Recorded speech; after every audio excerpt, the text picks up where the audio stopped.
भगवत गीता यथारूप अध्याय 7 भगवत ज्ञान श्लोका 7.20 कामय स्तहित ज्ञाना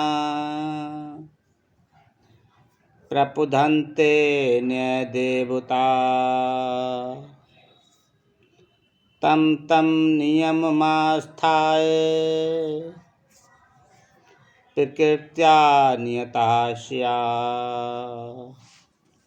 भावार्थ: जिनकी बुद्धि भौतिक इच्छाओं द्वारा मारी गई है वे देवताओं की शरण में जाते हैं और वे अपने अपने स्वभाव के अनुसार पूजा के विशेष विधि विधानों का पालन करते हैं।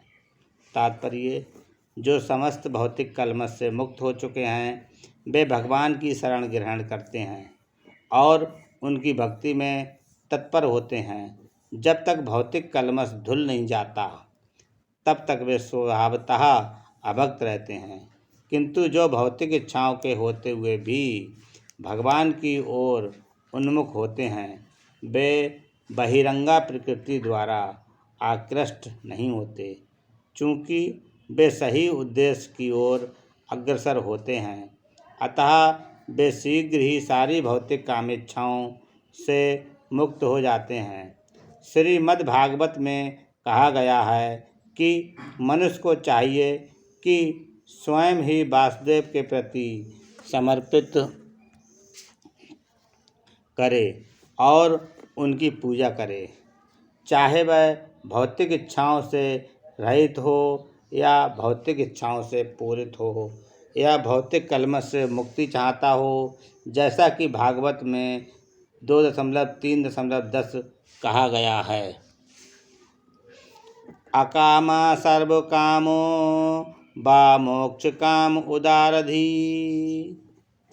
तीव्रेण भक्ति योगेन यजेत पुरुषं परम।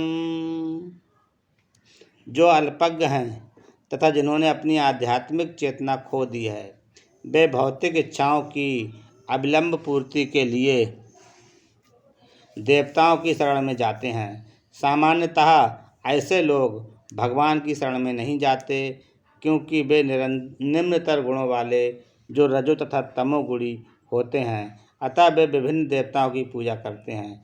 वे पूजा की विधि विधानों का पालन करने में ही प्रसन्न रहते हैं। देवताओं के पूजक छोटी छोटी इच्छाओं के द्वारा प्रेरित होते हैं और ये नहीं जानते कि परम लक्ष्य तक किस तरह पहुंचा जाए, किंतु भगवत भक्त कभी भी पथभ्रष्ट नहीं होता, क्योंकि बौद्धिक साहित्य में विभिन्न उद्देश्यों के लिए भिन्न भिन्न देवताओं के पूजन का विधान है। अतः जो भगवत भक्त नहीं हैं वे सोचते हैं कि देवता कुछ कार्यों के लिए भगवान से श्रेष्ठ हैं, किंतु शुद्ध भक्त जानता है कि भगवान कृष्ण ही सबके स्वामी हैं।